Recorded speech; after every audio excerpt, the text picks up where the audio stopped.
Hi, I'm Daniel and welcome to this week's episode of The News.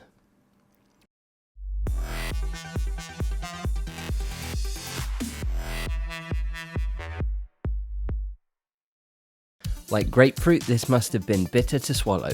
Daybreak Game Company, formerly known as Sony Online Entertainment, has had quite a time lately. After Sony sold them off in February 2014, they were targeted by the Lizard Squad hacking group later in the year, leading to service outages and potential data theft.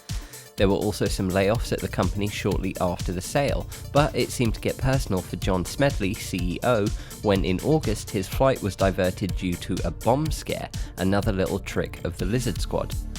A member of Lizard Squad, Julius Kivimaki, aka Z-Kill, was sentenced this week and convicted of over 50,000 charges related to hacking, telephone harassment, payment fraud, and more. He was also said to be instrumental in the DDoS attacks that hit the PSN and Xbox Live last year. The hacker was handed a 2-year sentence not to be served in prison as it's a suspended sentence.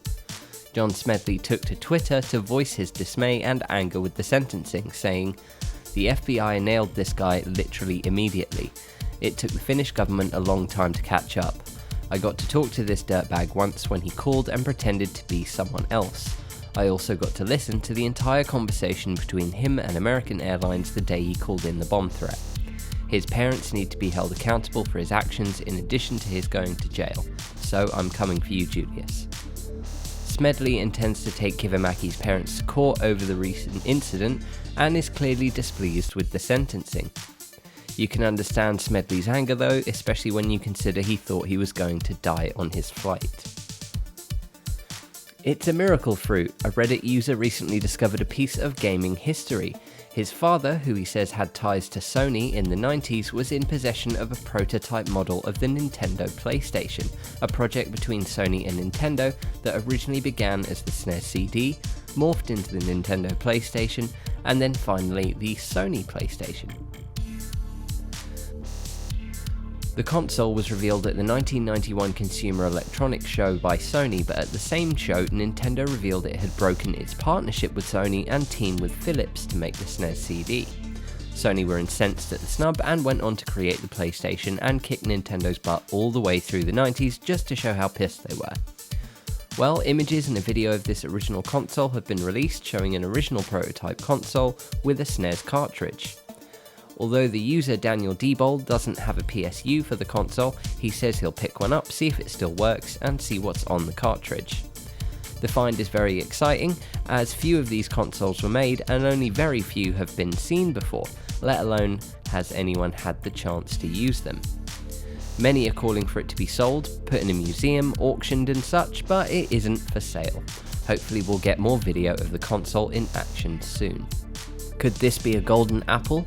Telltale Games have released a trailer for their upcoming Minecraft title, Minecraft Story Mode. The game was announced last year and fans have been eagerly awaiting news and more details since, but Minecon brought them. The game centres around new character Jesse, voiced by Patton Oswalt, giving Steve a little break. It will be an episodic adventure like Telltale is known for, where your decisions affect the outcome of the story and the next episode. The all-star cast features, as previously mentioned, Patton Oswalt, Brian Posehn, Ashley Johnson, Scott Porter, Martha Plimpton, Dave Fennoy, Corey Feldman, Billy West, and Paul Rubens of Pee Wee Herman fame. Though the game looks like it has potential, some fans have lambasted the trailer, citing the quality of the animation and rightly pointing out that many fan-made animations are far superior looking, but that doesn't mean the game won't be good. Hold on tight for more details and keep an open mind. Telltale are pretty good at this by now, and the world of Minecraft is a rich place in which to set a story, though it will be interesting to see what the limitations might be when the tale's narrative is defined. Like Pomegranate in the underworld, this one's tricky. An exploit within Adobe's Flash player has been found that is a potential security risk. Last weekend, a security team called Hacking Team was, utterly ironically, hacked and over 400 gigabytes of data was leaked online. The Italian company deals with communication interception, and the leak appeared to target information about shady business practices, but also released details of 3 exploits, one within Flash. This exploit has already been patched, so be sure to update Flash if you haven't already.